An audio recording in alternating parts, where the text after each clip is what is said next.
saya nak pergi kepada Dr. Mazhar. Okey, Dr. Mazhar, kita tahu pada 3 Disember yang baru ni telah ada mesyuarat majlis mesyuarat fatwa membincangkan tentang hukum vaksin. Cuma saya nak pergi lebih asas supaya kita lebih faham. Bila kita melihat kepada dalil, kita ada hadis-hadis yang membolehkan penggunaan barang haram. Sebagai contoh dalam beberapa kes. Dan kita ada banyak lagi hadis yang membolehkan perubatan menggunakan benda-benda yang halal. So bila berlaku pertemuan dalam kes ini yang barangkali pada sebahagian orang menganggap dia syubhah ataupun pada ada kes darurat yang membolehkan. So soalannya ialah, adakah kita telah mencapai darurat untuk membolehkan kita menggunakan vaksin COVID-19 kalau dia dianggap sebagai haram? Kalau, silakan. Okay, terima kasih. Okay. Assalamualaikum warahmatullahi wabarakatuh. Alhamdulillah wassalatu wassalamu ala Rasulillah wa ba'd. Terima kasih pengurusi Profesor Tan Sri, Datuk Musa dan semua penonton.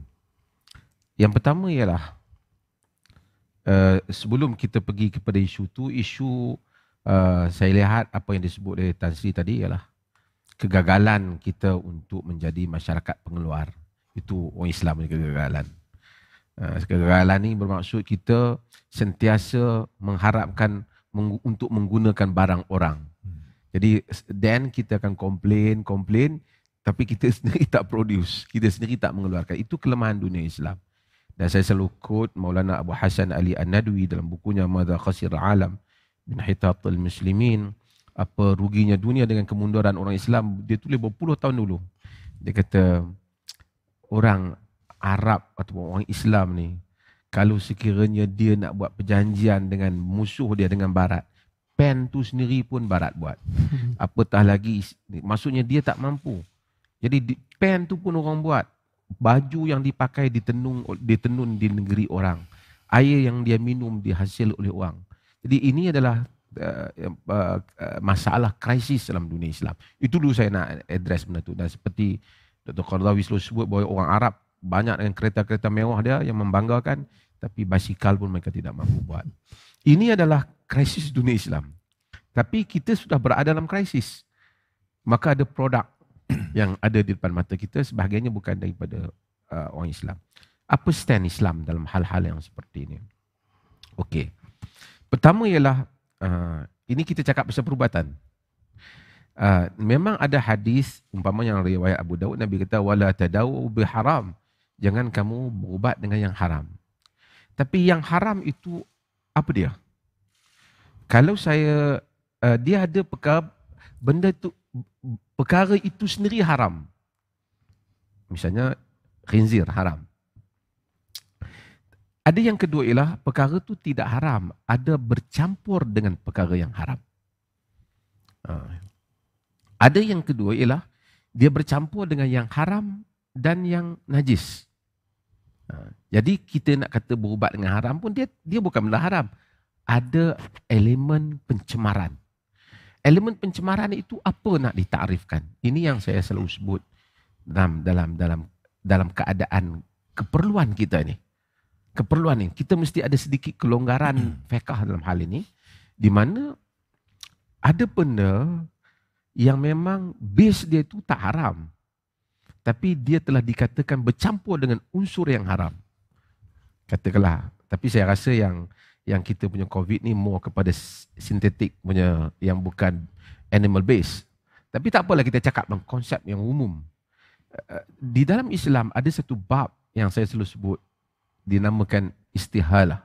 Istihalah. Ada satu istihalah, satu istihlak. Istihlak yakni pertama istihalah dulu. Istihalah dia bertukar. Perkara yang haram itu telah berlaku apa yang disebut sebagai chemical transform. Totally change. Mudahnya saya terlalu dalam kuliah selalu sebut, ulanglah saya tanya. Arak bertukar menjadi cuka. Walaupun asalnya dia arak haram, tapi masa dia jadi cuka, hukumnya halal. Baja najis diserap oleh pokok pisang, pasal pisang tu nampak basah dia kan, keluar buah pisang. Hukumnya buah pisang, bukan hukumnya najis tu. Transform.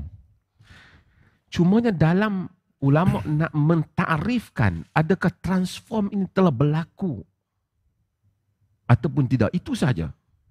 So bila dia berlaku chemical transformation ini dia berlaku dan istihalah, maka kita kena kira sifat yang baru. Darah kijang bertukar menjadi kasturi. Dia kena kira kasturi, jangan kira kijang. Okey. Satu lagi istihlak. Istihlak ni bahan lain banyak. Air banyak. 2-3 titik arak telah jatuh. Dia tidak merubah sifat yang banyak. So ini adalah kelonggaran-kelonggaran yang syariah bagi. Apatah lagi dia bagi pada keadaan yang biasa, tentu dia akan beri lagi pada keadaan yang darurat. So apabila kita dah tak, ialah kalau boleh biarlah daripada awal base yang bagus. Tapi dah kita tak ada orang buat, so kita kena lihatlah kelonggaran-kelonggaran. Itu yang saya maksudkan. Baik, alhamdulillah satu penjelasan yang jelas berkaitan dengan konsep istihalah dan sebagainya. Cuma dari sudut darurat, doktor, adakah kita dalam keadaan darurat? Darurat itu kerana apabila ia mengancam nyawa. Kalau kita kata COVID tak mengancam nyawa, dia ada biasa-biasa je. Itu satu hal. Tapi saya selalu nak terangkan kepada kawan-kawan para golongan agamawan khususnya. Kalau kita baca dalam buku klasik, mereka akan kata bahawasanya ulama dahulu kata maksudnya kalau kita kena sakit, kita sakit kaki mamanya, mak kita sakit kaki, wajib ataupun tidak dia berubat. Kesimpulan majoriti ulama kata tidak wajib. Selagi mana kalau wajib maksudnya kalau dia tak pergi hospital dia berdosa. Itu. Kalau orang sakit gigi, wajib tak? Kalau kita kata wajib pergi, dia tak pergi jumpa doktor, dia berdosa. Tak cari ubat, dia berdosa. Tu masuk wajib. Tapi kalau dia tak apalah, ayah tahanlah, kawan pergilah buat kerja. Artinya dia mengubat diri apabila sakit ialah pilihan. Buktinya dalam hadis ada wanita yang datang kepada ya Rasulullah, ini usra, dalam hadis Bukhari.